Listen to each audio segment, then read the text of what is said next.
What's up, guys? It is Tuesday, June 6th. It's 11:55 a.m. and this is the crypto market update. So if we're starting off with Bitcoin right now, it's about $26,066 as we speak.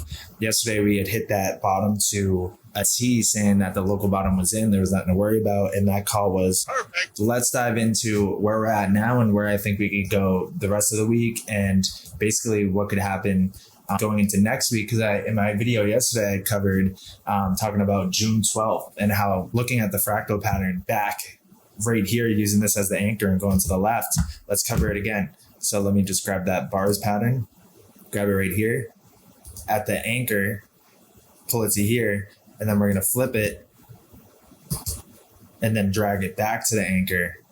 And as you can see, we're at the tail end. So we're at the tail end of when a big move is supposed to happen. And we had our kind of sell-off right here. That was the sell-off candle. What's supposed to happen next is a sharp rebound and then a breakout. We'll have to see how it goes. But I mean, this pattern, this fractal pattern lines up very, very well, as you can see, right? So it's not always going to be exactly the same, but the turning points are. So the turning points, and actually this one actually really did kind of hit it to a T as far as the movements as well too. So that was supposed to happen, the kind of coming back down, and then ultimately that rubber band snap back up with a potential news catalyst. I don't know what could come out, but we did have some new news today, and that's the SEC now charging Coinbase. It's like crazy with this guy. So we'll cover that in the newsletter later today. So definitely subscribe, hit the notification bell, but let's move into the charts. So let's start off with the bond yields. Bond yields right now hanging out about 3.70%. Let's go to like a 10-day chart, and we're still traveling with that trend line coming down. And we're holding support at 3.63. So that key level of resistance is at 3.87. I'm not going to go too deep into the bond yields today. Let's go into the dollar though, because the dollar right now, if I go to the daily chart, is right above the 200 moving average, but we are trying to have the momentum curl down right now. We do have the stock RSI looking like it's getting ready to cross up though. If you look at the last times it crossed up, right here, May 9th, that was right before it shooting up. Then right here, that was like a double bottom back here. So right now it does look like we're trying to cross back up and show momentum. And the TSI is getting close to crossing down, but we hard stopped here. So we're at this decision point. Are we going to press back up, or are we going to cross back down and have the MACD come down, and then ultimately the dollar top will be in just like the last time? So we're going to have to be watching that. If we go to the 12-hour chart, we do see that the momentum is down on the 12-hour chart. What will get the 1 day to save itself is the 12-hour crossing up. But if we kind of pull in a little bit and then cross down, that's the best scenario. So now let's go into Bitcoin, and let's pull out this trend line like this. We have a trend line coming down like that, which we tapped since April of 2023. Support, support, support, support, support again. See if we have any bullish divergence going on right now. We do have the TSI having a low here, a higher low currently, and then we have price showing a low and then a lower low. So we do have actually some bullish divergence happening right now. So let's now go into the 3-day chart, and we want to see if this TSI is crossing down below the zero line. So the TSI is not crossed below the zero line right now. We do not want it to. As you can see, all of 2022, this whole period here, we were below the TSI zero line on the 3-day. We came up to test it in April of 2022 and got rejected, came down. And then this whole time we're below. And then it's no surprise that as soon as we got above the zero line, the TSI on the 3-day, that's when the market flipped from a bear market to a bull market. Right now, we are coming down close to the zero line. I do think we're going to hold it as support though. I think we're going to start to have a hard stop and a curl up. And that kind of coincides with what I was saying about an event that will just kind of turn back around the crypto market.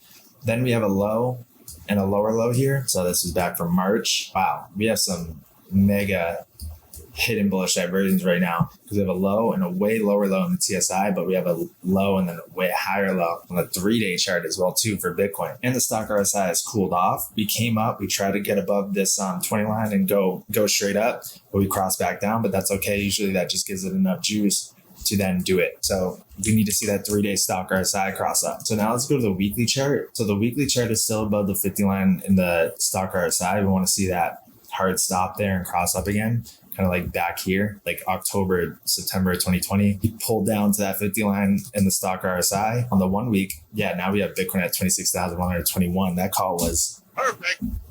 Damn. So let's go to when we had that kind of cooling off period with the stock RSI on the 12-day. Sorry, I was on the 12-day chart. We cooled off. We held the 50 line in the stock RSI, and not even lying, when we crossed up and got above this 80 line and held up here the whole time, that was the whole bull market from here to here. Literally, the whole bull market was just a result of that 12-day stock RSI crossing up from that 50 line and staying up here. Once it crossed down, it was over. And what we're doing right now is kind of the same stuff. I mean, like, I'm comparing this to this right now, and we had our little cross up here. We crossed down, just like here, cross up here, cross down. Then we came up, little double top action.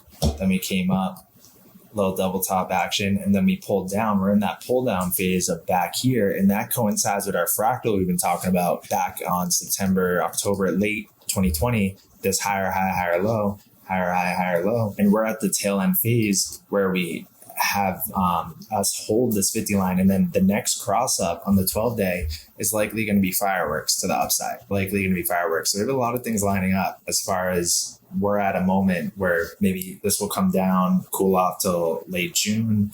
Around July, August, we start to curl up, and that's the start of everything. So that's what I'm seeing as far as Bitcoin goes. And on the RSI, we are holding that 50 line, which is solid. We need to see that. And even look how similar like that is as well too. Yeah, we're like at the final phase, I believe, before ripping to a bull market or like a parabolic bull market. So let's go to TSI, because the TSI, you love to see it. You love to see it. It's above the zero line. It's going sideways like this, kind of like what's the calm before the storm. It's a calm before the storm. Now all of a sudden we're going to see a dark green MACD candle come in here that takes out this downtrend. It'll be dark green and then pop up all of a sudden. And then we're going to see this TSI literally just start to shoot up. It'll be like a shooting star just going up like that. And that's what's going to bring us to a parabolic bull market. So that's that. And then let's go to XRP. So XRP right now, holding this trend line still. So this trend line from back here. So this was back in May. We went up, came back down, support, went up, came back down, support.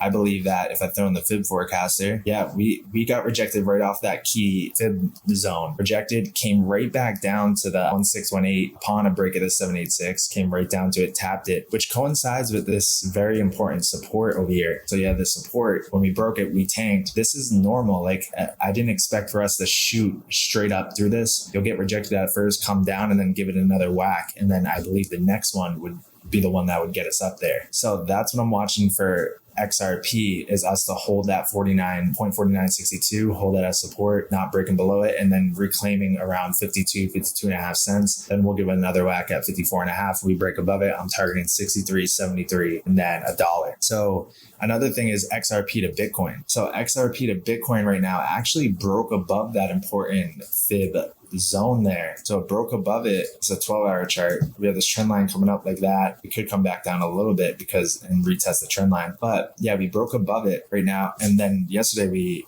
wicked up. We wicked right from it. Right now we're pulling down a little bit from it. We have the short-term trend line like that as well too. But yeah, if we can hold kind of where we're at right now, then we're going to see XRP against Bitcoin really start to rip up here another 10-20%. That's what gets XRP over that critical resistance to like 63 cents, and it won't stop there. It will not stop there. So this is what I'm seeing as far as that goes, and how we're such at an important level for XRP as far as the USD, the Bitcoin chart, the Ethereum chart, the dominance chart are really at the point where fireworks could happen. So that's what I'm seeing there. If we can clean break above the fib zone up there, yeah, we're going to come up to the 1618, which is probably coinciding with the 786 of this high down to the low. Yep, very close to it.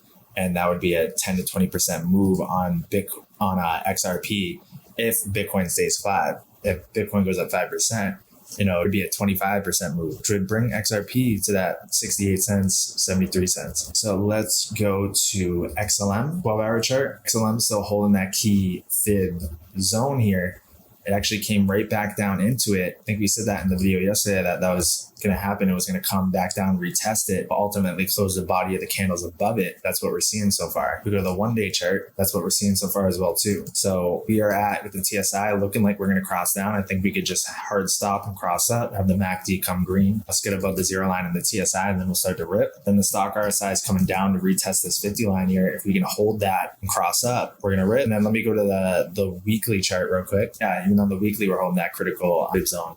And we have the stock RSI on the weekly trying to cross up right now. We could pull back over just one more time, kind of like these past times, could pull back over. But ultimately, the next kind of cross up with XLM, if you're noticing how it kind of works with XLM, you know, you have your shoot up, pull back down once, you shoot up again, double top, then you come back down, just like back here. You shoot up, you have your top, come back down, you have your double top, then you come back down, then you have this little curl back down, and then you do it all over again. It's like back here as well too. So this is a weekly chart. So this is back in 2021, 2022, 2023. So this is just the cycle of XLM. Yeah. So right now, I mean, things are looking, as far as the market goes, it's scary with all the news and stuff like that. But that just says to me that we're at the tail end here. We're at the finish line as far as they're pulling out all stops right now to scare people out of this market. Stay the course. Trust me, because after all this nonsense is over with and all this bad talk and all this scare tactics, they're going to be holding it up like it's the holy grail,